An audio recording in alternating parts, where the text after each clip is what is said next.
kuma ka mɔgɔw lasɔn aw ka jamukan man di n'o ye à vous de convaincre Énergie TV Jabaranin kan ni y'a sigitɔ la ye bi an ka mɔgɔ welelen ye Abdul Kader Maïga ye association IGDA Mali tɛ tilan o président Monsieur Maïga an b'i fɔ an ka weleli jaabili la. Merci beaucoup Timbo. An b'a yira k'a fɔ Monsieur Maïga ale kɛra mɔgɔ fɔlɔw ye Mali kɔnɔ minnu y'a yira k'a fɔ ko jamana a fɛɛrɛ bɛ sɔrɔ président ka démission de fɛ fɔlɔ autant que président kɔrɔ mun tun bɛ yen Ibrahim Boubacar Keïta n'a ma démissionné ko fɛɛrɛ o fɛɛrɛ ka ɲi ka ɲini jamana ko la k'o tɛ sɔrɔ an y'o mɛn ale da depuis M5 RFP ma sigi an b'a ye k'a fɔ Abdelkader Maïga a fana ye ɲɛmaa ye Espoir Mali kura kɔnɔ n'o ye tɔnba dɔ ye mun bɛ yɛrɛ sɔrɔ mouvement du 5 rassemblement des forces patriotiques kɔnɔ olu tun ye wulikajɔ daminɛ depuis juin kalo tile 5 ka na se fo président ka walan bila wagati ma k'a ɲini k'a ka walan sɛmɛ a n'a ka régime hakili jiginna an b'a ye k'a fɔ utu kalo tile 18 an ka président kɔrɔ Ibrahim Boubacar Keïta ka bɛn ni militaires ka wulikajɔ ye mouvement du 5 rassemblement des forces patriotiques ka ɲininiw kɔfɛ président y'a ɲini k'a fɔ k'a bɛ walan sɛmɛ a bɔra k'o yira jamanadenw na k'a yɛrɛ bɛ démissionner o b'a yira k'a fɔ walan sɛmɛna président fɛ a n'a ka régime o kɔnɔna na a ye assemblée ci premier ministre n'a ka gouvernement a y'o wuli ka na se bi ma an b'a ye k'a fɔ an bɛ fanga kura kɔnɔ fanga t'an bɛ Oromasiri Tabaw bolo n'o ye an ka finitigilakaw ye o kɛn bɛ ka jɛkulu dɔ sigi n'o ye comité national pour le salut du peuple ye u yɛrɛ bɛ jɛkulu mun kɔnɔ n'o bɛ ka baara kɛ nin wagati in na furancɛ fanga baara bɛna se ka kɛ cogo min u y'o wulikajɔw daminɛ an b'a ye k'a fɔ fanga yɛlɛma in kɔfɛ dɔgɔkun kelen u ni mouvement du 5 rassemblement des forces patriotiques mɔgɔw ye ɲɔgɔn ye o kɛra u yɛrɛ jabala la Kati ka se ka na faamuyali kɛ nin bɛɛ kan ka d'a kan ko in a teliyara ɲɔgɔn kɔ kosɛbɛ yani olu ka wulikajɔ cɛ mouvement du 5 rassemblement des forces patriotiques kun kɛn bɛ ka activité dɔw boloda wulikajɔ dɔw boloda o dɔgɔkun kelen kɔnɔ fanga bilala wagati min ni nin bɛɛ nana bɔ o kɔnɔ ka na se fo sisan ma a ka kan an ka se ka ɲininkali kɛ don nataw la furancɛ fanga mun bɛna sigi baara jumɛn bɛna k'a kɔnɔ baara ka ɲi ka tengu mɔgɔ sugu jumɛnw na pour que laɲiniw ka se ka sabati wa a ka ɲi ka kɛ wagati jumɛn fana kɔnɔ o ye kumakun ye bi an bɛna da don mun na an ni Monsieur Abdelkader Maïga o la sa an y'a fɔ cogo min Monsieur Abdelkader Maïga depuis kumajan e b'a ɲinina ko président ka démissionner an b'a ye k'a fɔ a démissionnera fanga yɛlɛmana e fana y'i yɛrɛ sɔrɔ jɛkuluba dɔ kɔnɔ n'o ye mouvement du 5 rassemblement des forces patriotiques ye aw ka laɲini kun y'o ye président ka nin walan sɛmɛ aw kun sigilen bɛ nin kɛcogo in ye wa n bɛ an lajɛbagaw bɛɛ fo ka Énergie TV baarakɛlaw bɛɛ fo Timbo a ka kan sani an ka kuma daminɛ an bɛ tasibila kɛ ka se an ka banbaatɔ ninnu ma minnu joginna ala k'u segi u yɛrɛ ma minnu taɲana ala ka hinɛ u la k'u dayɔrɔ sumaya u k'a dɔn fana k'a fɔ ko an ma ɲinɛ o kɔ bon kɛlɛ bɛ phase dɔ de la f'an ka se ka tɛmɛ o niveau kan fɔlɔ en ce moment an bɛna an da don olu yɛrɛ ka baara bɛna taa cogo min na an bɛna da don o la min kɛra le 18 août anw ma a bila an kunna k'a fɔ k'a bɛna laban ten an m'o bila an kunna mais min kɔni tun ka di anw ye i bɛ k'a ka walan sɛmɛ a n'a ka régime o mana kɛ cogo o cogo la vraiment o tun tɛ anw tɔɔrɔ mais anw tun y'a bisigi k'a fɔ ko n'ale yɛrɛ y'a bila a bila tuma na o tun da ka di a yɛrɛ la o de tun da ka di Mali bɛɛ la mais a ma se k'o faamu a k'a bila a yɛrɛ ma a k'a bila a yɛrɛ ma finitigilakaw tun ma don a la parce que o avantage belebeleba ye min ye maa si tɛ se k'a fɔ ko coup d'état kɛra maa si tɛ se k'a fɔ fana ko i bɛna sanction Mali ɲangi ka sanction bin Mali kan donc a tun bɛ kɛ fɛn ye ale taatɔ a tun bɛ Mali sɔrɔ dans déjà position ɲuman na min b'a to baaraw bɛ daminɛ ka taa mais ni ninnu finitigilakaw minnu filɛ nin ye ka don a ko la o de b'a to sisan nɔ bɛɛ bɛ ka jɔrɔ ɲangini suguya jumɛn bɛna da Mali kan an bɛ bɔ o kɔnɔ cogo di a kɔlɔlɔ bɛna kɛ mun ye mɔgɔw bɛ ka u yɛrɛ ɲininka o de la. E y'a yira k'a fɔ n'a kun y'a bila a yɛrɛ ma a bɛ fɔ k'a ma ko coup d'état ma kɛ. Ko coup d'état ma kɛ. Sisan mun kɛra o bɛ fɔ cogo di o ye fanga yɛlɛma sugu jumɛn ye. Min kɛra sisan franchement n'i y'a lajɛ d'un côté a bɛ se k'a fɔ ko coup d'état don n'i y'a lajɛ d'un autre côté a bɛ se k'a fɔ ko coup d'état tɛ parce que dans tous les cas n'a fɔra ko ni président yɛrɛ bɔra k'a fɔ ko je démissionne n ye n ka fanga bila a kɛra mɔgɔ de y'a sen minɛ duguma k'a muruti ou bien mɔgɔ de y'a tulo sama pour que a k'a fɔ mais mɔgɔ kɔni ɲɛ tɛ maa si la ale kelen de y'a sɛbɛn k'a fɔ ko il démissionne donc la démission là c'est acté et a bɛ constitution kɔnɔ maintenant a segira kan fana CEDEAO mɔgɔw nalen voilà a segira kan k'a tɛ segin fanga na et puis voilà ale de démissionnera a tɛ fanga fɛ tuguni donc au côté anticonstitutionnel au banna mais maintenant mɔgɔw bɛ min y'u diya u bɛ se k'a fɔ parce que bɛɛ b'a dɔn tiɲɛ yɛrɛ la bon fanatigiw donna a ko in na o de ye facteur ye min y'a to peut-être que ale fana démissionnera u y'a kɛ cogo di an t'o dɔn mais en tout cas démission nana dans ce sens là donc n'i ye dɔw ɲininka u b'a fɔ ko bon c'est un coup d'état mais o ye olu ka hakilina ye mais dɔw fana b'a fɔ ko c'est pas un coup d'état du moment où ale yɛrɛ sɔnna k'a fɔ ko il a démissionné et il dissout l'assemblée et puis le gouvernement. I y'a yira k'a fɔ fanga kun ka yɛlɛma ka démissionné a mana kɛ cogo o cogo o de kun ka d'aw ye a kɛra nin cogoya in na o la an bɛ se k'a fɔ aw dɛsɛlen k'a la démissionné bɔli sira fɛ aw ni militaires kun ye baara dɔw k'a kan ou bien aw tɛ ɲɔgɔn kalama. Non an ni militaires tɛ ɲɔgɔn kalama. Ani militaires tɛ ɲɔgɔn kalama i bɛ se ka M5 mɔgɔw bɛɛ ɲininka ani militaire si ma deli ka sigi ka kuma an ka réunion si la a ma fɔ maa si ɲɛna k'a ka taa sigi ni militaires ye ka kuma ou bien mɔgɔ ma deli ka n'a fɔ anw ɲɛna en réunion ko ale ni militaires bɛ en conclave k'u bɛ ka fɛn dɔw ɲɛnabɔ o ma deli ka kɛ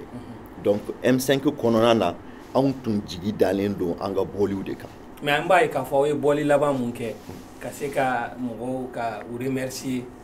o bɔli in na an ye militaires ye finitigilakaw sera aw ka kɛnɛ kan u ka bɔli laban in na k'a yira k'a fɔ ko aw ye baara mun daminɛ olu y'o lase de o bɛ mun yira. non mais opportunité dɔrɔn de don c'est à dire que o don a tun ka kan parce que coup d'état n ko coup d'état i bɛ k'a ka walansɛmɛ in a kɛra le 18 donc le 21 anw bɔra k'a fɔ k'an bɛ maliyɛnw bɛɛ remercier ani olu yɛrɛ finitigiw k'u remercier parce que u nana an ka baara tɔ lase donc u yɛrɛ y'a dɔn k'a fɔ vraiment n'u bɔra ka na o kɛnɛ kan ka maliyɛnw fo o fana b'a yira k'a fɔ ko olu jukɔrɔma tintinlen don par le peuple malien et au b'a to fana u fana bɛ se k'u ka message passer pour l'ensemble du peuple et pour la diaspora donc c'est opportunité dɔrɔn de dir'u ma pour que u yɛrɛ k'a dɔn k'a fɔ ko u ni peuple bɛ ɲɔgɔn fɛ peuple fana k'a dɔn k'a fɔ ko olu bɛ u ka soutien b'u ye quoi voilà. mais aw ni ɲɔgɔn cɛ an b'a ye k'a fɔ depuis o waati aw ye contact daminɛ o fana b'a yira k'a fɔ quelque part aw tun bɛ ɲɔgɔn kalama ou bien o t'o ye. non tu sais Mali la bɛɛ bɛ ɲɔgɔn dɔn Tibo bɛɛ bɛ ɲɔgɔn dɔn n'i ye militaire ninnu lajɛ kelen kelen i bɛ taa sɔrɔ M5 RFP kɔnɔna na et puis mɔgɔw kana bila u kunna k'a fɔ ko M5 RFP dan ye comité stratégique ye non comité stratégique dɔrɔn tɛ o mɔgɔw ka ca mɔgɔw bɛ extérieur la mɔgɔw bɛ yan dɔw bɛ yen u tɛ kuma u tɛ ye u tɛ bɔ mais u bɛ min kɛ M5 RFP la ala kelen dɔrɔn de b'a dɔn donc les militaires la dɔw denw don dɔw neveux don dɔw dɔgɔninw don dɔw kɔrɔw don dɔw teriw don donc a kɛra a bɛ ka olu yɛrɛ donna action na tuma min na o y'a sɔrɔ dɔw b'a kalama mais an dɔw tun t'a kalama. mais ni fanga yɛlɛma an b'a fɔ jɔnni ka fanga yɛlɛma don finitigilakaw wa ou bien M5 RFP ta don. non sisan an fila bɛɛ de ta don. an fila bɛɛ de ta don Timo parce que vraiment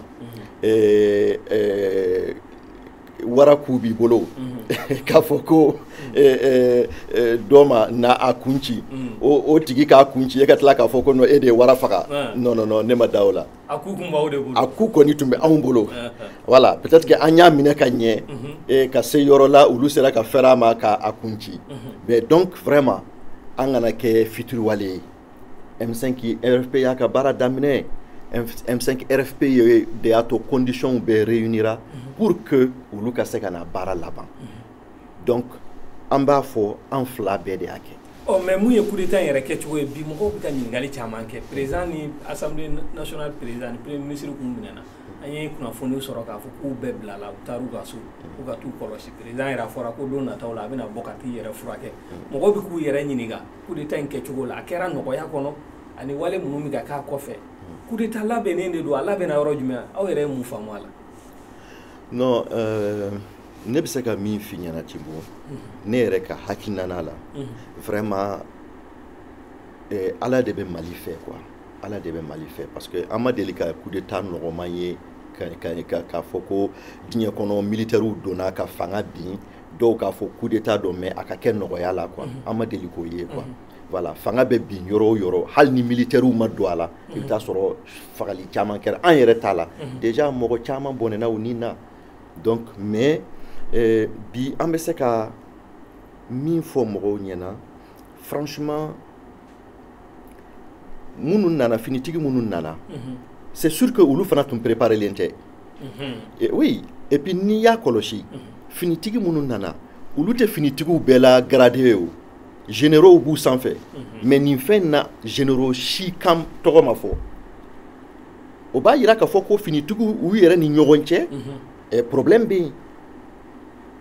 yen parce que finitigiw u ka chefs belebeleba o de ye généraux ninnu ye mais ku nin baara nin bɛɛ la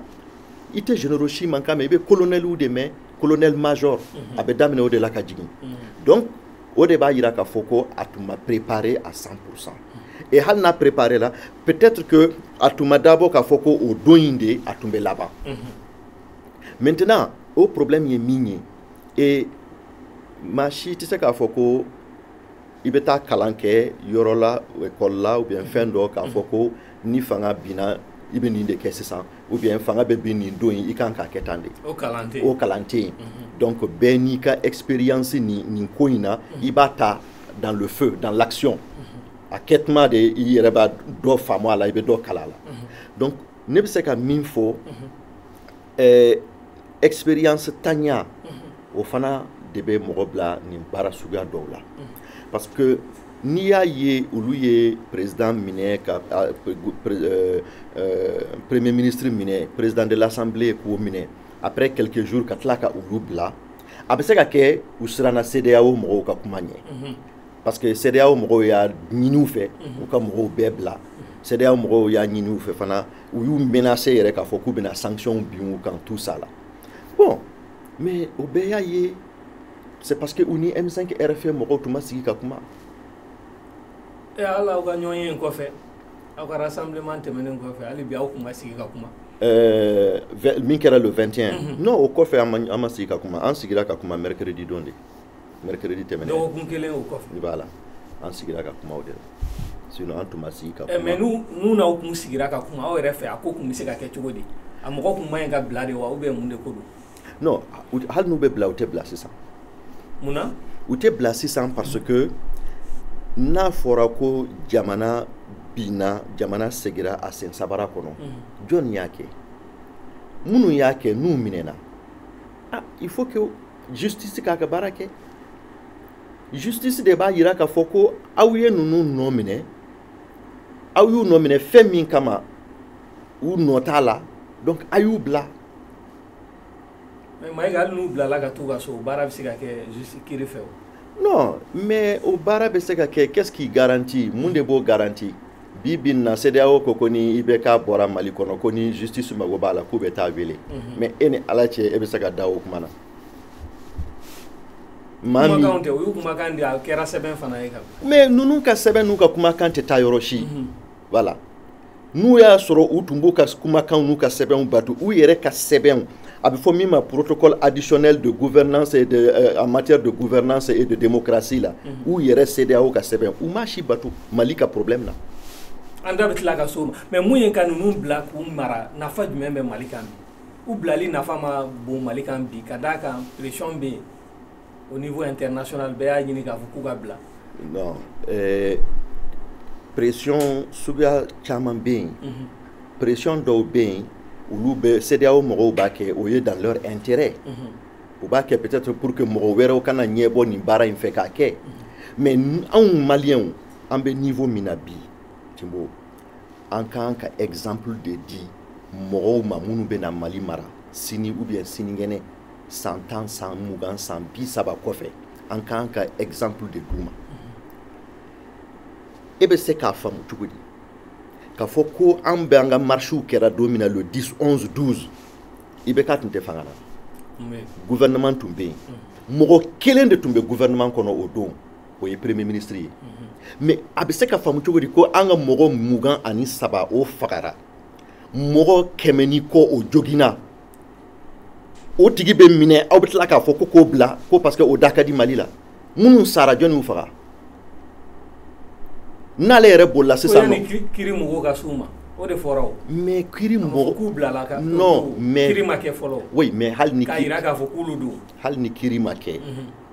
i tɛ se ka nin responsable suguya minɛ k'a fɔ tuguni k'i bɛ tila k'a bila ko parce que ko kiri bɛna kɛ tuma min na e b'a dɔn n'o b'a sɔrɔ n'ale yɛrɛ ma taa yɔrɔ wɛrɛ wa minnu ka mɔgɔw banana ou bien minnu ka mɔgɔw sara est ce que e taar'u ɲininka min y'u hakilina ye i ye nin dimi min don ninnu minɛni o fana bɛ dɔ de mɔgɔw gasi sigi a bɛ mɔgɔw gasi sigi parce que foyi t'a yira k'a fɔ ninnu minnu bilala k'u tɛ se ka taa bɛnbɛnbɛn kɛ ka segin ka na tuguni peuple kama parce que u bɔra fanga na a ma mɛn wari b'u bolo relation b'u la et u bɛ se ka mɔgɔw kɔnɔna suruku fana k'u lasegin ka jamana tɔ ɲagami donc n'i y'a lajɛ stratégiquement et puis mɔgɔw bɛ se ka taa hali bin u kan k'u faga o fana bɛ se ka kɛ. aw yɛrɛ fɛ nin tun t'a wagati ye. nin tun t'a wagati ye. mun n'aw ma kɔn ka se comité mɔgɔw ma ka an n'u ka kumaɲɔgɔnya kɛ fɛɛrɛw la. non an tun tɛ fɛ ka o kɛ parce que an hakili la an n'u bɛɛ ye kelen ye an de ye baara kɛ ɲɔgɔn fɛ donc olu de kan k'a jateminɛ k'a fɔ ko M5 RFP mɔgɔw de ye baara in daminɛ anw ɲɛ a bɛ se ka kɛ fana u bɛ kofɛn dɔn nin na an tɛ min dɔn a la u ni CEDEAO mɔgɔw ye ɲɔgɔn kunbɛn siɲɛ kelen tɛ siɲɛ fila tɛ u sera ka jɔ CEDEAO mɔgɔw ɲɛ k'u ka baara kɛ fo anw nana baara laban donc an bɛ se k'u wele k'u ka hakilina ɲininka an bɛ se k'u wele fana k'u gasi sigi u k'a dɔn k'a fɔ ko an tɛgɛw bɛ ɲɔgɔn bolo an bɛ se k'u wele fana k'a lajɛ est-ce que an bɛ se ka ɲɔgɔn bilasira hakili cogo min na bon donc anw tun bɛ sigilen don ko de kɔnɔ parce que anw yɛrɛ bolo u tɛna foyi kɛ n'u m'a ɲininka yan'u kun sigi ka kuma CEDEAO fɛ u n'aw de kun ka ɲi ka kumaɲɔgɔnya kɛ fɔlɔ an tun hakili la an tun bɛna quand même an bɛ sigi waatinin ka kow jateminɛ k'a lajɛ an bɛ se ka ɲɔgɔn dɛmɛ cogo min mais bon n'o si ma kɛ bon an tun maa si jalaki mais an b'a bila an kunna k'a fɔ ko manque d'expérience don ou bien pression barika bonyana olu ma et puis u hakili m'a ye. mais sisan an y'a yira k'a fɔ ninnu bilala mɔgɔ dɔw bilala mais hali bi dɔw minɛnen bɛ u bolo yen aw hakilina ye mun ye sisan a tɔ la minnu bɛ yen ale ni minnu bilala mun ka ɲi ka kɛ sisan. non nin tɛ M5 RFP ka discussion ye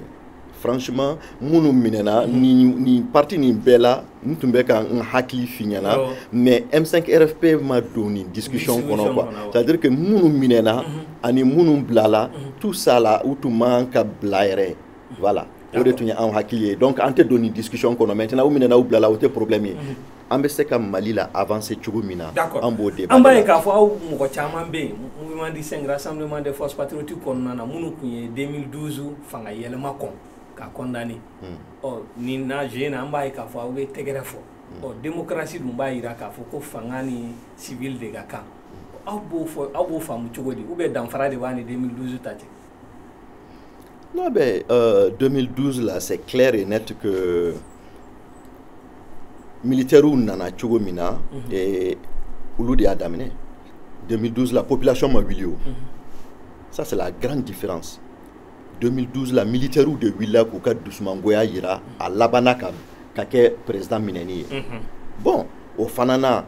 on a vu que finalement ils ont négocié et puis président démissionnera. Donc au parti ni ça annule la partie du coup d'état. Bon, cette fois-ci ce n'est pas la même chose. Zainata kalo ni kalo ka comme président Bini Malien de Wilila Mali kono ani Mali kokan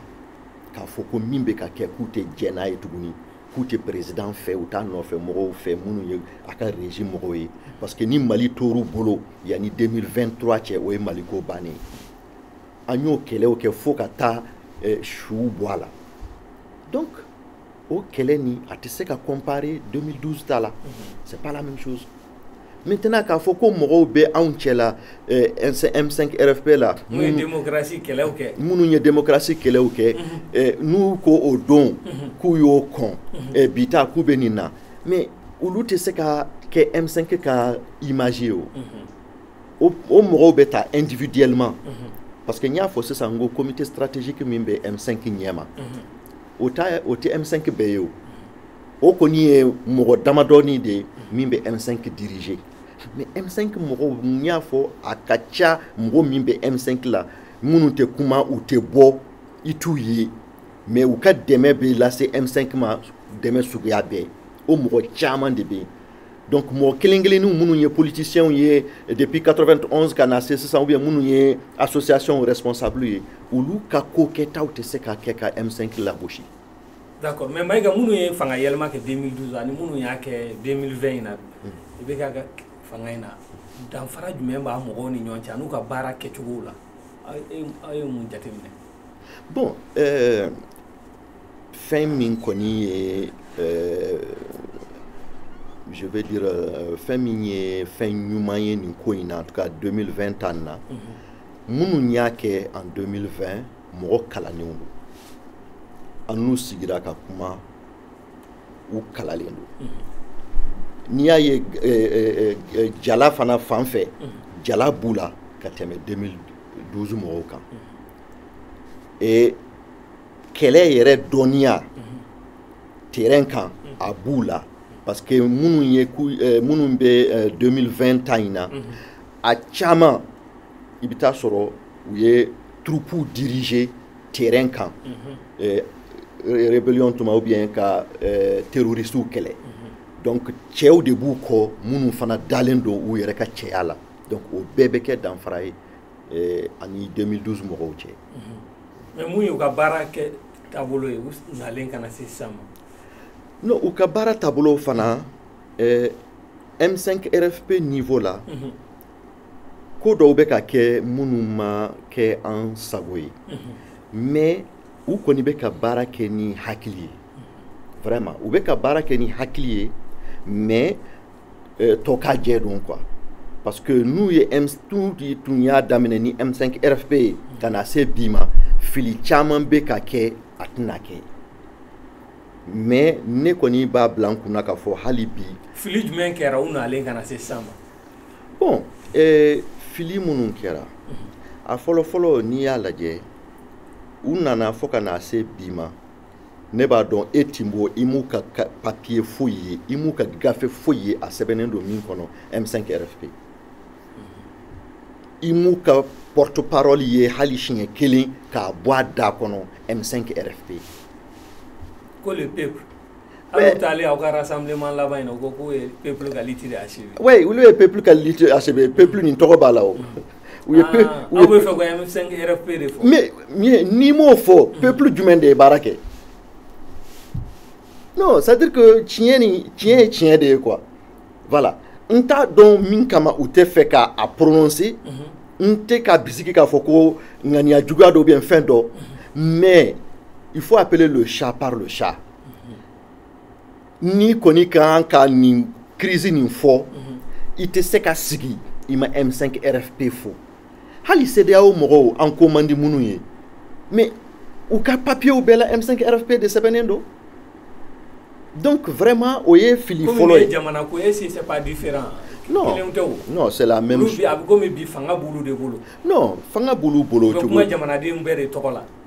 Non.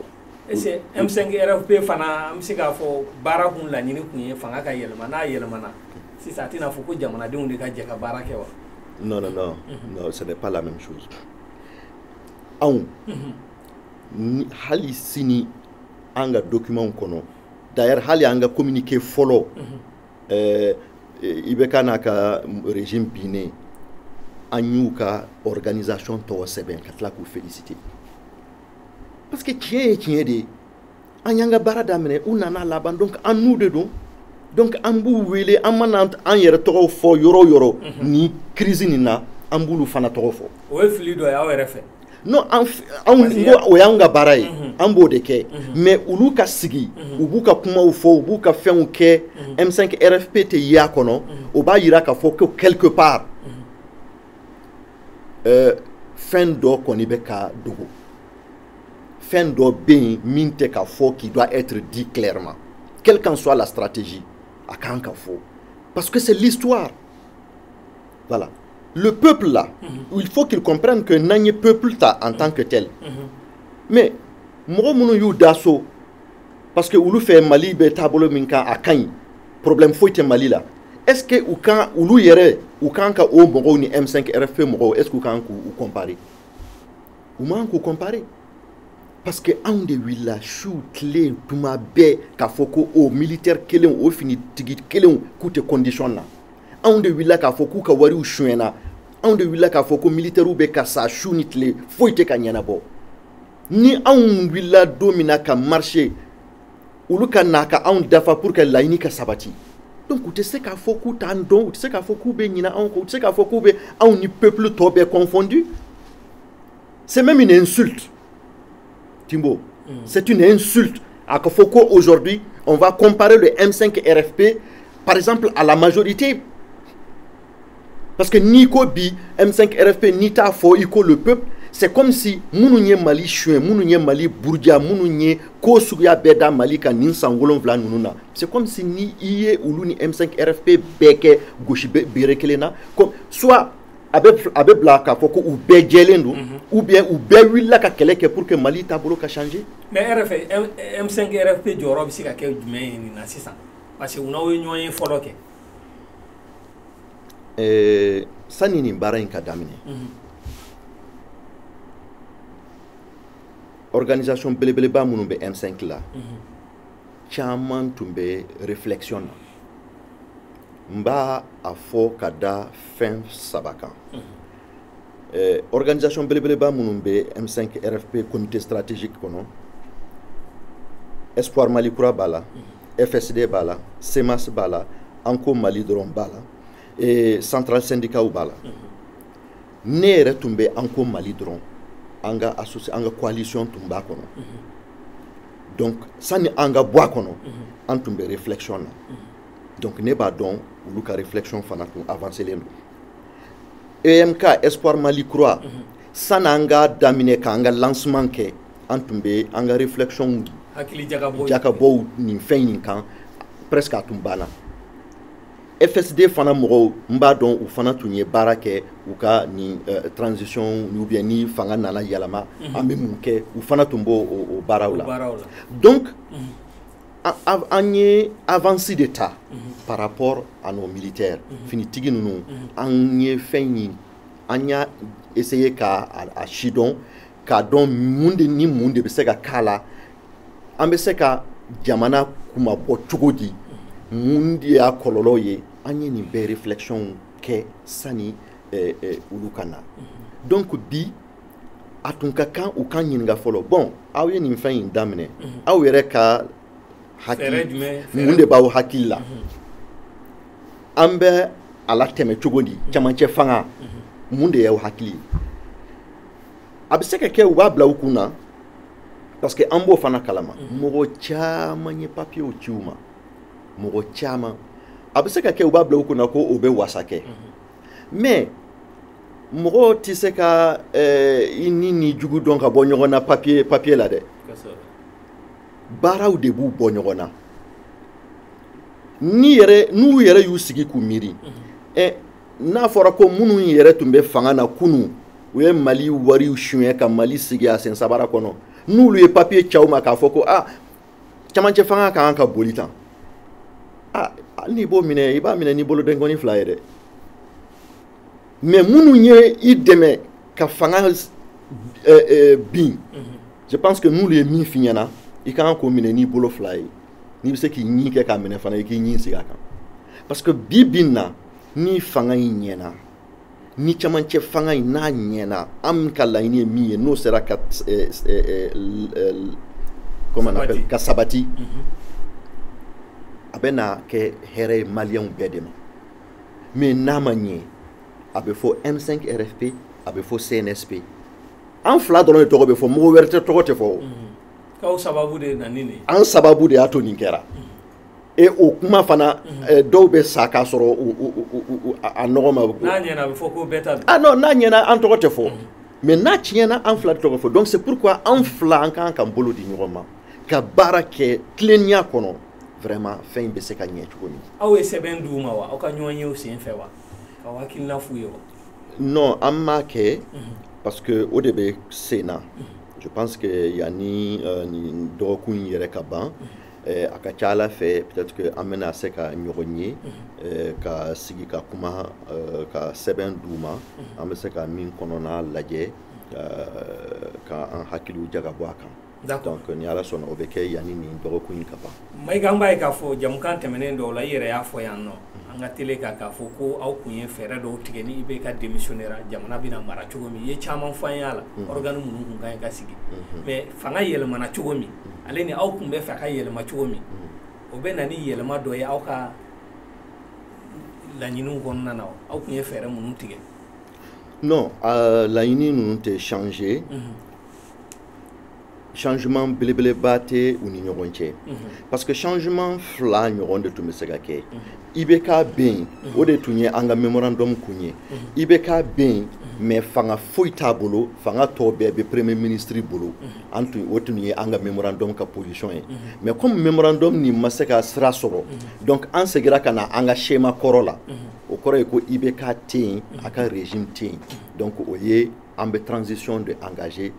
camancɛ fanga mais sisan mɔgɔ wɛrɛw de bɛ fanga bolo de bolo non n'o ye finitigilakaw ye oui mais o tɛ anw bali an ka proposition kɛ o t'an bali o la organe de transition na aw ka proposition ye jumɛn ye bi bin na ni n ye a fɔ a bɛ comme si n kumana M5 RFP ɲɛ donc n tɛna f'i ɲɛna min bɛ an ka gafe yɛrɛ kɔnɔ exactement mais ɛrɛ hakilina ye mun ye n bɛ misali dɔrɔn de d'i ma bi an bɛɛ bɛnnen don a kan k'a fɔ ko pour que camancɛ fanga in ka taa ka ɲɛ a ka kan an ka charte dɔ kɛ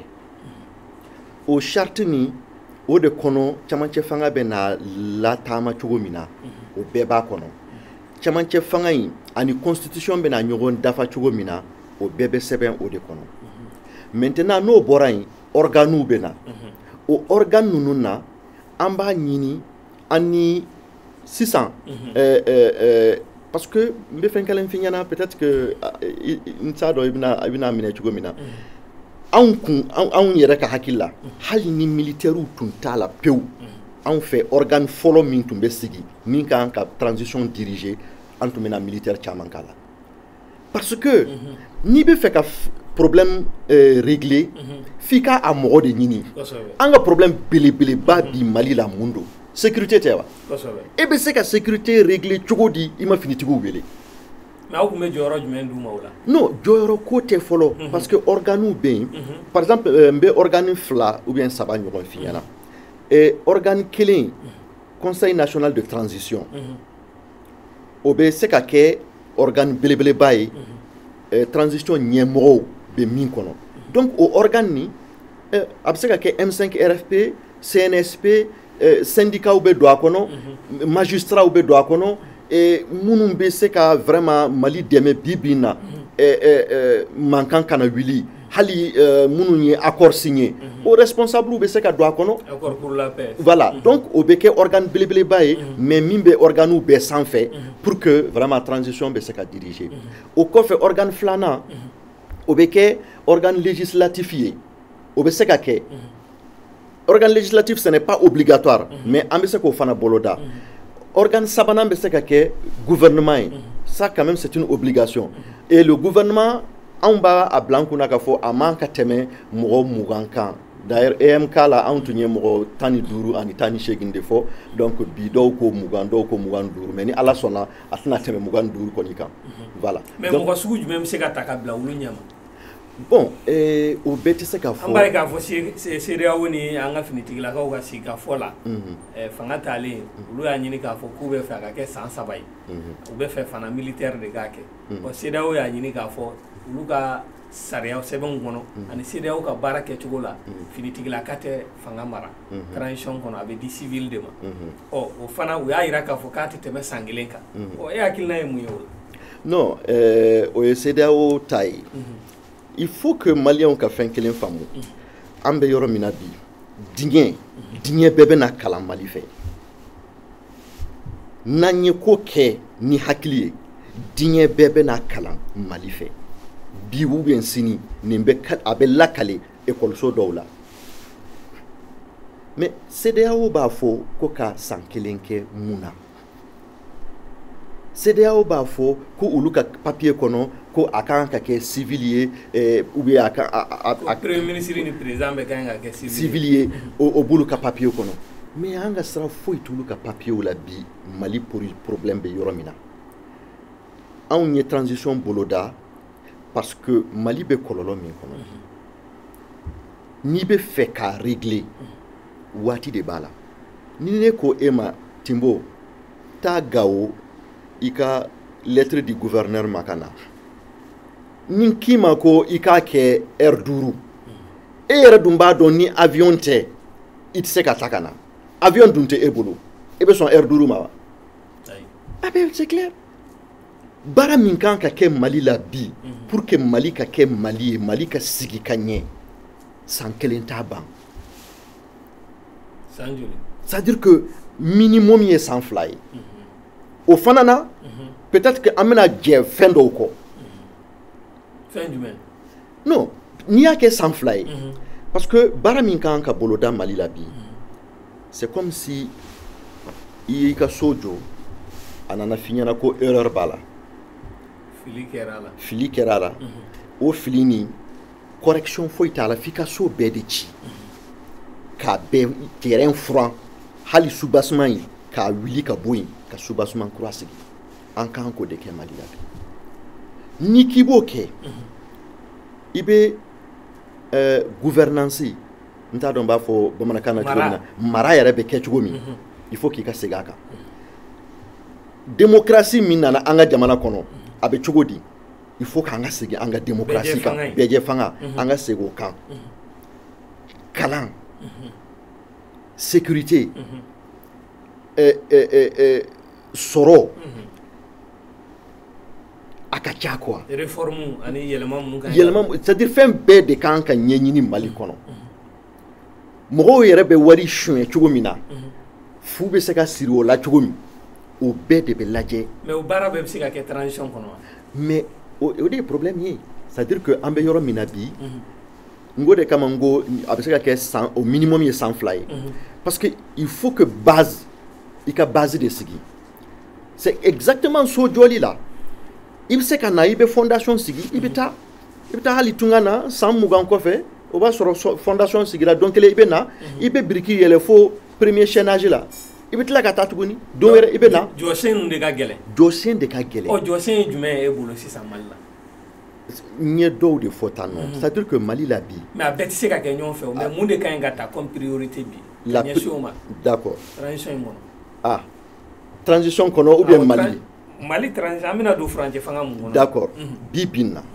n'i k'i bɛ prioritéw ta an ka finitigi minnu nana fɛn fɔlɔ u kan ka min kɛ o de ye audit ye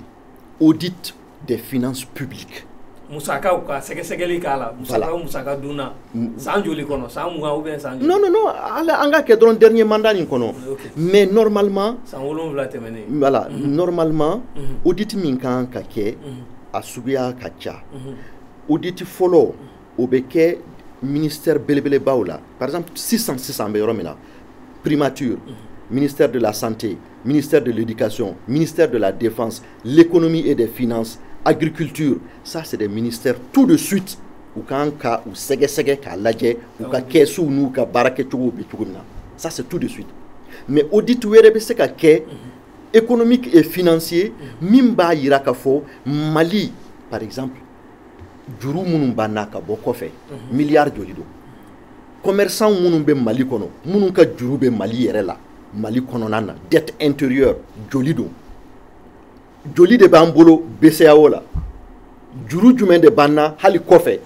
donc f'olu bɛɛ ka ɲɛɲini nin waati nin kɔnɔ parce que n'i y'a ye i b'a fɔ n bɛ taa avion san ka taa kɛlɛ kɛ wari de bɛ yen n'a tɛ i b'a kɛ cogo di n'i y'a ye i b'a fɔ ko i ye minnu minɛ k'i b'u ɲangi ça veut dire que i ye preuve de sɔrɔ min b'a jira k'a fɔ k'u ye wari dun ou bien u y'a don ta donc o de kama nin audit nin de kan ka kɛ baara fɔlɔ ye min bɛ kɛ ni audit ninnu kɛra an bɛ sɔrɔ ka taa justice fan fɛ justice fan fɛ fana parce que on n'a pas le droit k'a fɔ k'an bɛ ordre du juge ma mais bi dossier caman bɛ yen qui sont bloqués dans les tiroirs parce que u tɛ fɛ k'u labɔ pour que charia ka se k'a ka baara kɛ donc an bɛ se k'o papiers bɛɛ labɔ k'a fɔ ko il n'y a pas de secret défense pour cette période là donc juge u ka se k'u dɛmɛ k'u bila même dans des conditions u ka se k'u ka baara kɛ teliya la donc il faut que justice ka latɛmɛ troisième chose an ka mɔgɔ minnu banna il faut que o procès o enquête n'o baaraw ni organe min kan k'o bɛɛ diriger o baaraw ka daminɛ sisan minnu taara les 10 les 11 les 10 les 11 là voilà ani les blessés là il faut que au jugement o baaraw o ka se ka o daminɛ tout de suite maintenant an bɛ septembre de la et écoleso bɛna dayɛlɛ en octobre mais an dun b'a dɔn problème caman bɛ yen an tɛ se ka éducation problème régler mais en kan ka disposition de ta pour que année scolaire quand même min bɛna daminɛ que les dispositions soient prises a ka daminɛ ka ɲɛ faut que condition fɛn o fɛn bɛ se ka créer an k'o réfléchir sisan pour que année scolaire kura in o ka se ka daminɛ ka ɲɛ n'an bɔra yen nɔ dans les urgences encore il faut pas oublier que tu es obligé ni problème suga manana i ka se ka sécurité niveau élevé parce que voilà lakanali parce que an ka problème n'i y'a lajɛ bi mɔgɔw tun bɛ ka siran fɛn fɔlɔ min ye o ye ni fanga binna dɔrɔn dɔw yɛrɛ ko ni fanga binna o ye maliko bannen ye mais hali bi an bɛ yan mali ma ban fɔlɔ dɛ n ye kibaruya dɔw mɛn tiɲɛ don wa nkalon don n t'o dɔn mais ni tiɲɛ don an bɛ finitigi ninnu an ka finitigiw an b'u fo kosɛbɛ k'u waleɲuman dɔn kelen kɔni bɛ yen o ye tiɲɛ ye parce que o kɛra Gawo o kɛra ne yɛrɛ bara donc n b'a dɔn k'a fɔ ko Gawokaw ye n wele ko depuis Musa Tarawele ka tile bɔra la u ma deli ka militaires ye ka baara ɲuman kɛ Gawo ka tɛmɛ o don baara kan tile fila in an bɛ ka kibaruya dumanw sɔrɔ voilà ka bɔ kɛlɛkɛyɔrɔ ka bɔ kɛlɛ donc lakanani o de kan ka kɛ priorité ninnu ka priorité ye ka fara tɔ ninnu kan ka Mali bɛɛ lakana ka essayer ka an ka force armée de défense et de sécurité ka u moral layɛlɛ vraiment ka dusu dɔw la et puis k'u dɛmɛ u ka se ka t'u ka baara kɛ donc o ye urgence ye maintenant an bɛna priorité o kɔnɔ parce que n'i nana priorité ninnu kɔnɔ i b'a ye tout est prioritaire mais f'an ka essayer quand même ka fɛnw boloda pour que ni 2023 ou bien ni élection nana kɛ président min bɛna démocratiquement élu la o ka baara tɔw lata en ce moment il faut venir voir an bɛ se ka mun de kɛ pour que notre système électoral min bɛ vote yɛrɛ préparer a bɛ se ka ɲɛ cogo di kalata ɲuman parce que i tɛ se k'a bila i kunna ka fɔ ko anw san joli an bɛ démocratie la an bɛ élection na san o san a bɛ fɔ ko suɲɛni kɛra nin bɔra tan nin budonna tan il faut k'an ka fɛɛrɛ de sigi o ka ban donc il faut k'an ka carte biométrique min b'a to ni votera mɔgɔ wɛrɛ tɛ se ka voter n'i ka carte ye il faut k'an k'o bɛɛ ɲini an ka sariya min bɛ élection kalataw yɛrɛ labɛn an k'olu bɛɛ changer an ka organe unique c'est-à-dire que baarakɛyɔrɔ kelen min bɛ i janto kalataw la a daminɛ fo k'a laban a tɛ taa kɛ ministère administration territoriale ministère communication ni cakɛda bɛ don k'a bɛɛ fara ɲɔgɔn kan k'a kɛ kelen ye il faut k'o baara ka daminɛ il faut k'an k'a lajɛ an ka constitution yɛrɛ kɔnɔ fɛn minnu sariyasunba minnu kan ka changer an ka se k'o dɔn an ka accord d'Alger in il faut que an ka se ka sigi ka kuma kan ani minnu y'a signé gɛlɛya minnu b'a kɔnɔ min y'a to nin y'a san 5 ye fɛn min ma tiɲɛ o ma dilan donc f'an k'a dɔn kun min na o kɛra an ka se ka accord nin yɛlɛma ka kɛ fɛn ye min bɛ se ka waleya terrain kan parce que bi bi in na accord dɛsɛra ka waleya. Dialogue national inclusif inclusion non dialogue national tun y'a laɲini de ko ka taa lajɛ min bɛ accord kɔnɔ ka sigi ka kuma k'a labɛn u y'o de fɔ. Awɔ mais k'an b'a conclusion tɔw de ma recommandation tɔw. oui a recommandation fana baara bɛ se ka k'o kan. baara bɛ se ka kɛ o bɛɛ kan. non baara bɛ se ka k'o bɛɛ kan mais dialogue national inclusif nin a kɛcogo tun ma ɲɛ. A dilan cogo ma ɲɛ a résolution lawali cogoya ma ɲɛ mais o t'a yira k'a fɔ ko discussion ni résolution minnu taara ani recommandation minnu taara ɲuman b'a la voilà ɲuman b'a la comme la conférence d'entente nationale ɲuman b'a la donc ninnu bɛɛ ye priorité ye minnu ka kan ka lajɛ et puis économie ta in i tɛ se k'a fɔ dɔrɔn ko i ye audit nin kɛ k'a banna o f'i ka n'a lajɛ Mali bɛ se k'a yɛrɛma hɔrɔnya sɔrɔ cogo di sɔrɔ fan fɛ an tɛ se k'a ta bɛɛ kɛ an bɛ taa juru ta an tɛ se k'an ta bɛɛ kɛ an bɛ wari ladon kɛsu kɔnɔ u b'a suɲɛ o tɛ se ka kɛ donc fo ka taa réforme belebelebaw sigi sɔrɔ fan fɛ après maintenant an ka institution minnu filɛ nin ye f'an k'an yɛrɛ ɲininka est-ce que institution ninnu u bɛɛ kun bɛɛ wa est-ce que an tɛ dɔw b'u la est-ce que an tɛ dɔw yɛrɛ fara ɲɔgɔn kan k'a kɛ kelen ye donc fanga o institution ninnu bɛɛ lajɛ et puis institution ninnu kɔnɔnaw na n'i ye cour constitutionnelle lajɛ mɔgɔw bɛ suganti ka taa kɔnɔ cogo min na o yɛrɛ c'est de l'injustice n'u donna kɔnɔ fana fanga suguya dɔw b'u la o fana tɛ bɛn n'i ye président de la république lajɛ fanga min b'a bolo o man ka d'a ma fo ka dɔ de bɔ président de la république yɛrɛ ka fanga na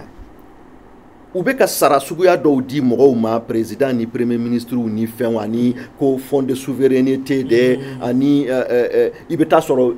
département ministériel kelen kɔnɔ directeur national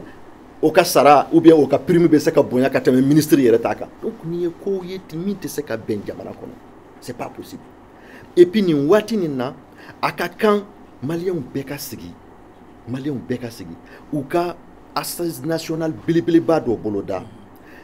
o assise nin kɔnɔ solution fila de bɛ yen parce que n bɛ fɛ ka feuille de route de fɔ pour la transition soit feuille de route bɛ kɛ avant l'assise o bɛ kɛ avec les responsables de la transition c'est-à-dire comité national mɔgɔw olu bɛ se ka feuille de route boloda pour la transition mais u bɛ se ka assise nationale ou bien conférence nationale souveraine fana kɛ min na maliyɛnw bɛɛ bɛ sigi k'a fɔ bon an bɛ fɛ an ka jamana ka kɛ tan de o bɛ sɛbɛn en feuille de route donc feuille de route fana filanan fana bɛ se ka k'o la n'o baara in kɛra o b'a to réorganisation administrative par exemple a tun fɔra min ma ka tɛmɛ ko découpage territorial ni fɛnw o kumaw bɛɛ bɛ na fɔ nin de kɔnɔ mandat min bɛ di députéw ma ani président ninnu ma dɔ bɛ bɔ a la dɔ bɛ fara a kan o discussion bɛɛ bɛ kɛ nin de kɔnɔ an ka éducation bɛ na organiser cogo min parce que ne yɛrɛ n bɛ nin fɔ franchement ça c'est un souci pour moi éducation bɛ yɔrɔ min na tellement que problème bɛ éducation na n'an ye examen ninnu lajɛ il faut obligatoirement an ka segin ka na 6e année la examen tun bɛ kɛ fɔlɔ il faut que an k'o examen segin a nɔ na defu ni tun ye defu sɔrɔ a bɛ kɛ comme i ye diɲɛ diplôme belebeleba bɛɛ sɔrɔ o tɛ yen il faut k'a ka an ka segin ka defu kɛ examen ɲuman ye mais baki il y avait première partie et deuxième partie. Il faut qu'à ce fla beka segin kana. Mais parce que école den te se ka ni diplôme nani soro. Hal ni ma bara soro ka foko fenti kuna. Maintenant, éducation ni abeladje de jusqu'à sege, c'est-à-dire que prendre tout ce qu'il faut. Jamana foite jo dinyana minka éducation mai. Oti Mouye grève ko ye grève fana chayale ndo ali bi ancien on tabese na ma ba o korwere fana be feka ta grève la o ma conférence sociale mun kun fora ese wote fere do fana e ba sika keni wakati no. Oui, abiseka ke fere abiseka ke fere baye donc c'est pourquoi on yere o banga préoccupation na an do ba wele ko moratoire avec les syndicats, les centrales syndicales, ou bien d'autres foko pacte social. Donc ça dépend benita ika famille chogonika école quoi. Mais abe wajibia transition yere moko kambi. Ou ka nyini ou ni syndicat moko ka sigi ka kuma. C'est-à-dire que nanye organe de transition niveau supérieur ni nanyo sigi akakan ou syndicat ou ka soro kono. Et puis en nous ka sigi ka kuma ka yurula ka fo u ka ke ala yere koson ni chamanche fanga yun kononana u ka grève ni feun bejo anga essayer ka fere nyini de façon durable akana ke fere yet le fla fere non santan san mugan ka soro grève teke mali la u ko tanga ke mali be mun soro abse ka mun di mo ma be ka fo kenega voilà ambe u be lanyini ko bara u be boloda u yere nyebala bara be ka ke mimbe ka ke u ka la inu be ka ta en compte mais bara be ke de pour que ni problème nyogon kana sigi mali la donc abe wajibi ankan ni watini na ani munu be fe ka grève ani munu mbala anu be ka sigi ka kuma maiga ni beti siga ta fo organe nu ga sigi mais organe nu jonu be bla ko président folo sika ke mo jume RF ani gouvernement mo jume sika ta ka blo ko ni enere nyinga anga présidence ni ango di civilement jume na nafa anafa e minye anga wari chaman glonendo tubabu nuna anga soro fen chaman be ulu de bande wala ulu de bandeme bi binna dum amba don foko mali be yoro mena foite o de kama audit nunu kan ka ke mais o deme baga nunu hal nu be fe kan deme ou ka population ere de tination mbe exemple kerendi ni américain ko bi ku bandeme américains yere ka population à travers ou ka sénat nous ulu mogo de ba fo ante parce que nous c'est pas la démocratie ou bien ante parce que nous militaire de Bukuna parce que ulu ka familiali la militaire ite seka ke jamana ite jamana dirigé au ka baraye la neutralité au bout de là voilà au de kama ni société civile fo ite militaire fo ni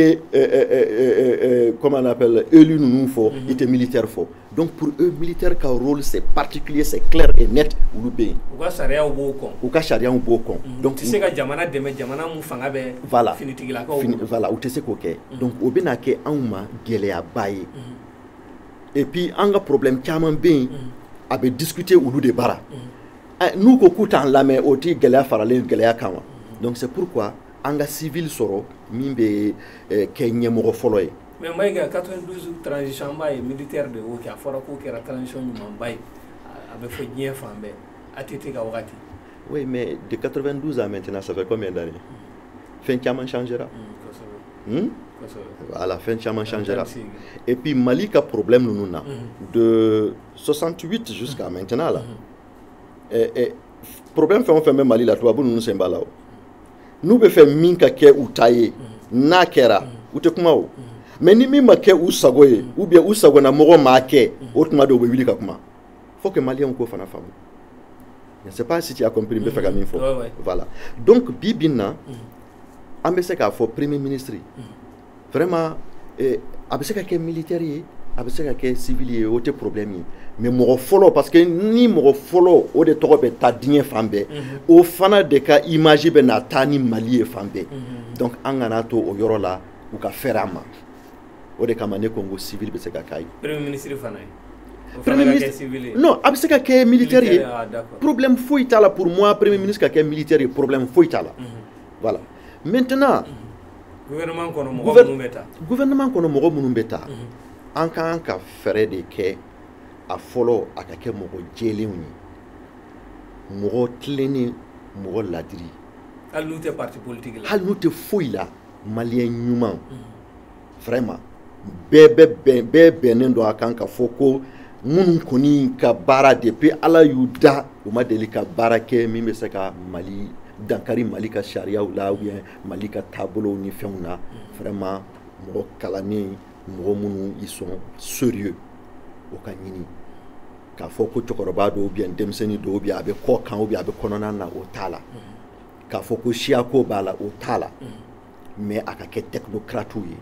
vraiment d'accord o de bɛ se ka to gouvernement bɛ kɛ gouvernement ɲanama ye et gouvernement min don fana un gouvernement de mission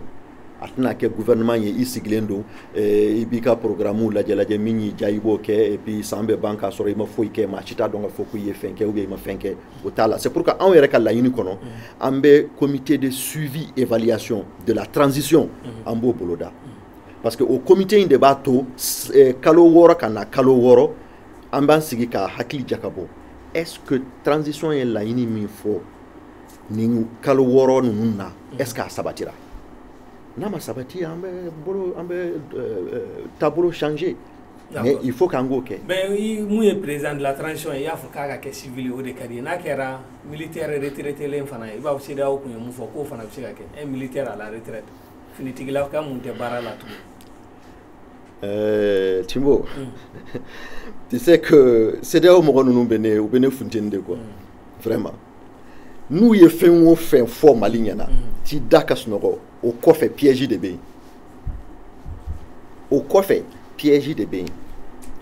parce que anw ye min faamu u bɛ fɛ mɔgɔ min ka surun Faransi la u bɛ fɛ o tigi de ka na ɲɛfɛ o tigi mana kɛ militaire à la retraite ye wo o tigi mana kɛ fɛn wɛrɛ ye wo o tɛ olu déranger mais il faut k'a ka kɛ mɔgɔ ye min ka surun Faransi la o mɔgɔ b'u bolo déjà mais a b'u bolo kɛ n'i y'a ye an ka jamana bɛ nin a ko tracelen don quoi n'i y'a ye an ka jamana bɛ nin kɔnɔ c'est à cause de ça o kuma u bɛ fɛ ka na ni militaire retraité len dɔ de wa non n m'a fɔ u bɛ fɛ ka na n'o de ye i y'a fɔ ko olu de y'a CEDEAO mɔgɔw y'a laɲini ko civil bɛ se ka na ou bien militaire retraité n k'i ma n ko o yɔrɔ la il faut faire attention parce que militaire an ka militaire yɛrɛ la kɔrɔlen retraité ninnu ani hali minnu bɛ yen sisan n m'a fɔ minnu y'an dɛmɛ CNSP mɔgɔw ko tɛ je veux dire que de l'armée malienne la militaire b'a la retraité b'a la minnu ni Faransi bolo bɛ ɲɔgɔn bolo hali sini o mɔgɔw n'olu kan ka bila ɲɛfɛ an ka foyi ma ɲɛnabɔ parce que u bɛna an sigi an sen sabara kɔnɔ ka di Faransi ma u bɛna an bolo n'an senw siri ka di Faransi ma an dun bɛ fɛ ka bɔ o jɔnya de kɔnɔ donc c'est pourquoi k'a fɔ militaire à la retraite in o ye kuma wɛrɛ de ye quoi mais e kan bɛ civil mun na a bɛ se ka sɔrɔ yɔrɔ jumɛn M5 RFP kɔnɔ wa ou bien fan wɛrɛ fɛ wa ou bien société civile wa mun de non c'est à dire que franchement Timbo ne bɛ maliyɛn ɲuman de ɲini na a bɔra M5 kɔnɔ wo a bɔra fan wɛrɛ fɛ wo problème o tɛ ne ka problème ye ne ka problème min ye an ka maliyɛn ɲuman sɔrɔ maa min bɛna baara kɛ maa min tilelen don maa min ye ladiri ye maa min ma deli ka Mali dɔrɔmɛ kelen suɲɛ maa min ma deli ka ye kurutu fɛn foyi la Mali kɔnɔ vraiment mɔgɔw bɛ se k'u ka danaya da maa min kan maa min bɛ hakili ka ɲi a bɛna se ka maliyɛnw fara ɲɔgɔn kan a bɛna se ka an ka sɔrdasiw dɛmɛ pour que u ka se ka insécurité in kɛlɛ ka bɔ Mali la a bɛna se ka i kɔ da tubabuw kɔ la k'an ka jamana bɔ jɔnya la n'an ma bɔ jɔnya la hali n'an ye nin crise bɛɛ régler bien ni 100 ans a bɛ segin ka na f'an ka bɔ jɔnya la an ka kan yɛrɛma an ka yɛrɛma hɔrɔnya ta f'an k'o mɔgɔ de sɔrɔ mais maa min bɛ taa tubabuw lajɛ k'i kunbiri an t'o fɛ hali n'i kɛra diɲɛ intellectuel belebeleba bɛɛ ye. D'accord mais an b'a ye k'a fɔ comité national pour le salut du peuple nalen ka na se sisan ma civil t'u ka comité kɔnɔ an y'a ye k'a fɔ transition tɛmɛnenw na comité minnu bɛ sigi 92 civil kun b'a kɔnɔ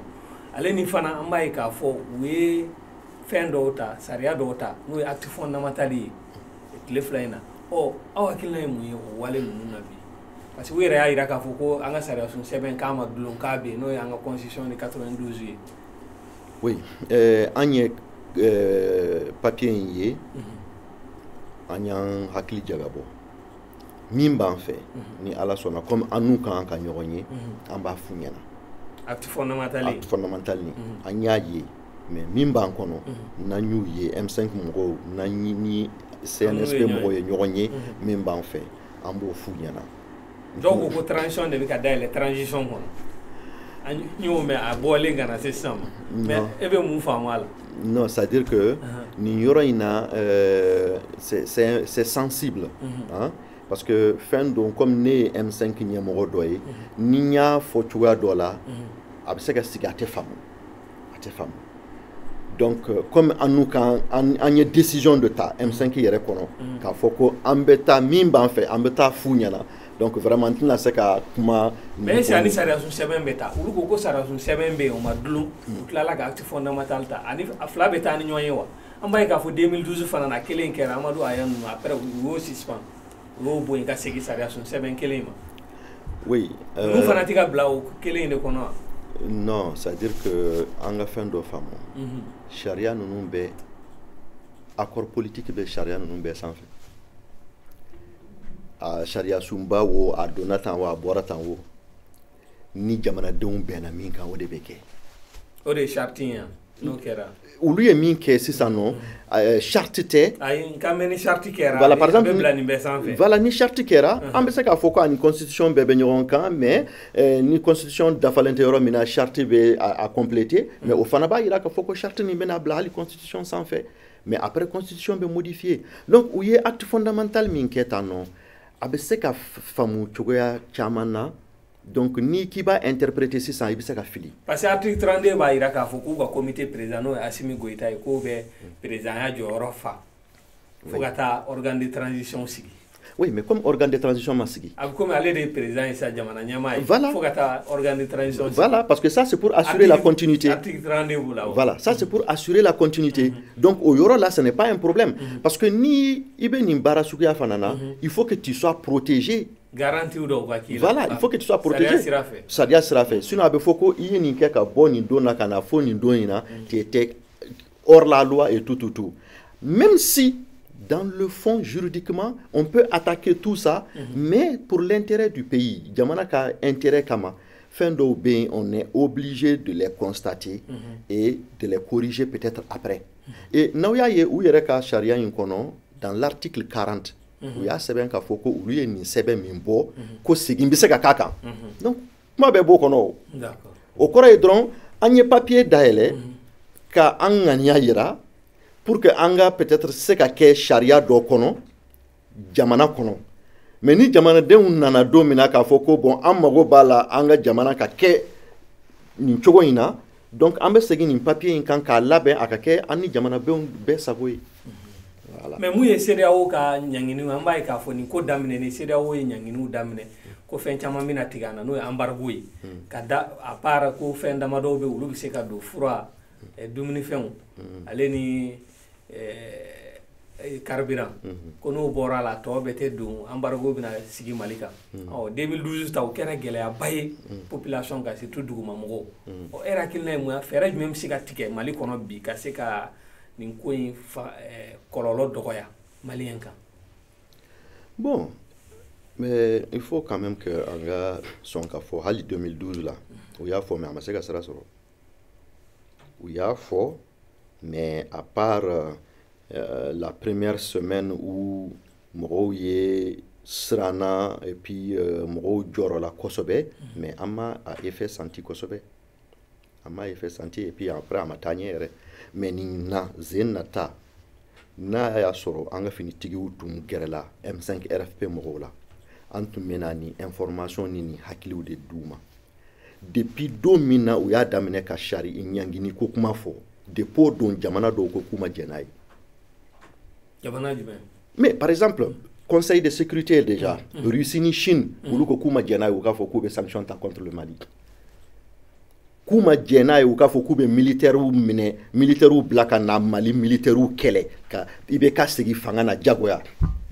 Donc o beba ira ka fo ko soutien bambulu. O ba ira fana ka fo ko u be fe ka minke ambe se ka an yere bobolo la. An yere dafe dugu fe. Mali te ante an magote dugu chamana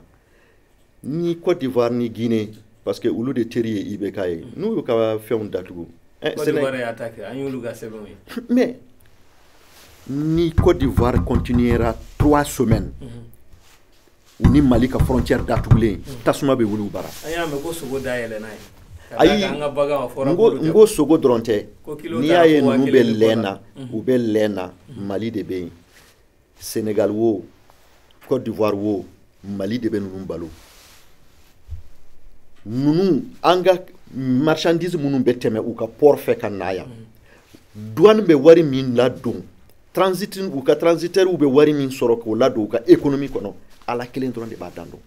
u yere be na fe munu fere anma parce que le Mali est enclavé ala kelen de ba dando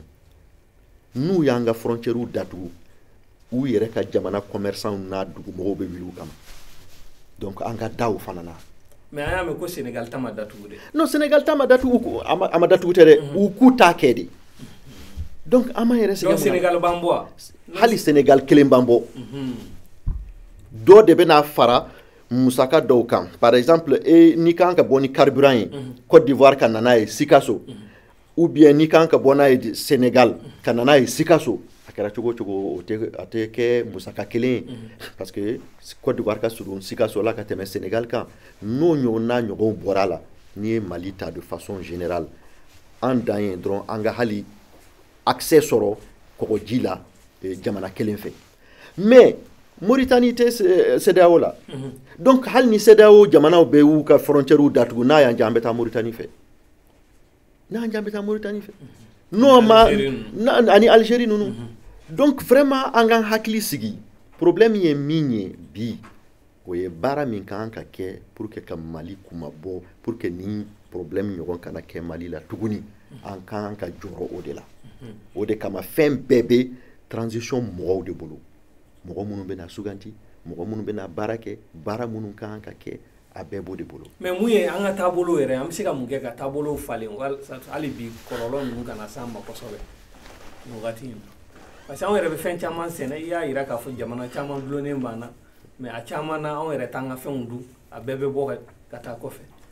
voilà yayi na anga kan nya fotma mina ngo réforme du secteur économique et financier là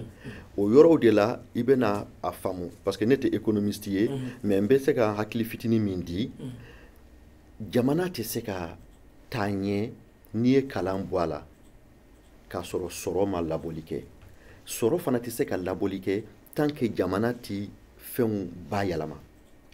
fen ba te se ka yalama ni ma industrie de développer. Donc il faut que Mali ka se ka ke fen ye jamana ye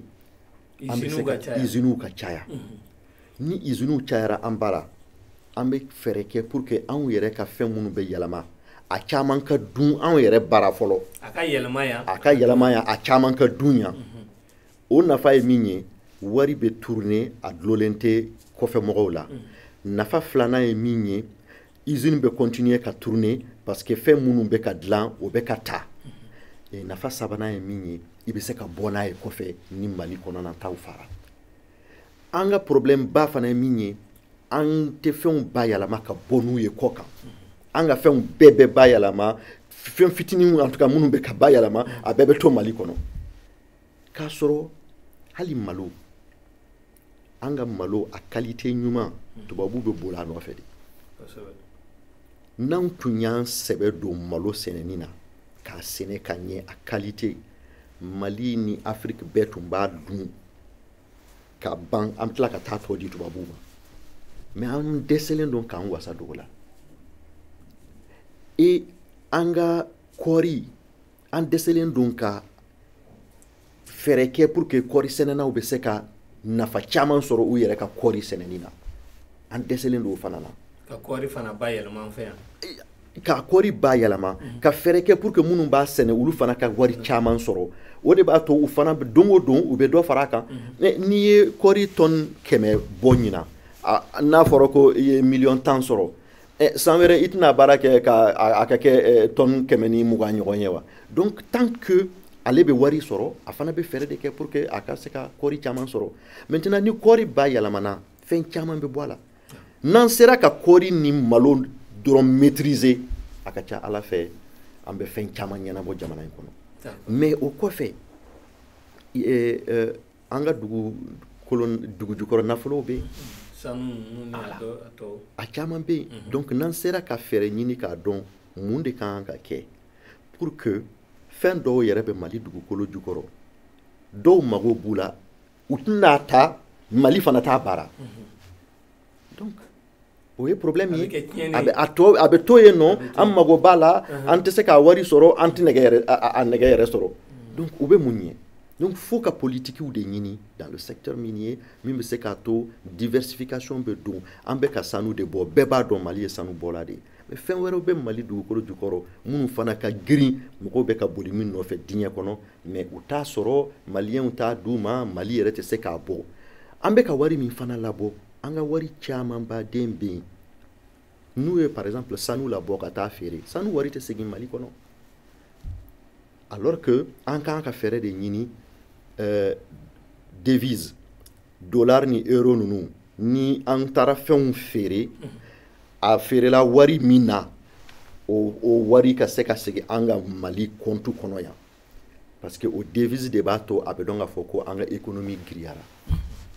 donc nin bɛɛ bɛ jateminɛ minnu y'a kalan n'u sera ka nin bɛɛ jateminɛ nin transition in kɔnɔ k'a fɔ ko bon ni nin bɔra la ni nin san nin bɔra la mali ka taabolo filɛ mali ka baara kɛcogo filɛ ni ala sɔnna an bɛ bɔ nɔgɔ la. D'accord. Abdulkader Mayiga an b'a ye k'a fɔ chef de file de l'opposition Soumaïla Aminɛna ni y'a kalo 5 ni kɔ ye hali bi kibaruya ma sɔrɔ a ka ko la laban minnu sɔrɔ la a fɔra k'a fɔ k'a ye sɛbɛn bila ka na a ka denbaya la k'a jira k'a fɔ ko baasi t'a la a bɛ nin na mais hali ni kɛnɛya sira fɛ a tɛ a cogoya kɔrɔ la o bɛ fanga dun yɛlɛmana an b'a ye k'a fɔ a kuma tɛ k'a fɔ ka caya e yɛrɛ hakilina ye mun ye Soumaïla ko in na bi. N bɛ se ka kunnafoni fɔlɔ min di an ni CNSP mɔgɔw ye ɲɔgɔn ye don min na alarabadon an y'a f'u ɲɛna ko an ka kɛlɛ a belebeleba laɲini fɔlɔ belebeleba o tun ye IBK n'a ka régime ka bin mais bi bin na an bɛ yɔrɔ min na ni fɛn bɛ yen min ka gɛlɛn an bolo ka tɛmɛ fɛn bɛɛ kan o ye Soumaïla ɲinini ye a ka se ka bila joona donc an y'o kunnafoni d'u ma an ka réunion bɛɛ fana na an bɛ ka fɛɛrɛ ɲini min bɛ se k'a to an bɛ se ka dɛmɛ lase a ma cogo min na n bɛ se k'o de fɔ. Jigitugu bɛ an bɛ se k'a fɔ an bɛ se ka espoir garder k'a fɔ. An bɛ se ka espoir garder. Minnu bɛ yen nɔ u bɛ se ka kɛ sababu ye Soumaïla bɛ segin joona joona. Voilà inchallah an bɛ en tout cas an jigi sigilen don parce que mɔgɔ caman hakili la IBK n'a ka régime mɔgɔw u nɔ bɛ Soumaïla tununi na donc n'u tɛ yen bi an bɛ jɔrɔ mais a ka ca ala fɛ mɔgɔ kura minnu nana peut-être que u bɛna se k'an dɛmɛ fana ka Soumaïla lasɔrɔ. D'accord. O la sa nin bɛ dan sigi an ka bi jamukan na an bɛ dugawu kɛ ala ka Soumaïla ɲuman segin a ka denbaya la k'aw bɛɛ lajɛlen fo Énergie TV Jabarani filɛbagaw bi an ka mɔgɔ welelen de kun ye Abdelkader Mayiga ye ale ye mouvement IGDA Mali tɛ tilan o président ye a bɛ mouvement du 5 rassemblement des forces patriotiques fana kɔnɔ jɛkuluba mun wulila depuis le 5 juin k'a ɲini ko président Ibrahim Boubacar Keïta n'a ka régime ka walan sɛmɛ ni ma fili aw ye faamali caman kɛ bi a ka kumafɔlenw na an b'a fɔ k'an bɛn ala ka jamana basigi ala ka jamanadenw kan bɛn ala ka jamana kanu don jamanadenw na assalam merci beaucoup.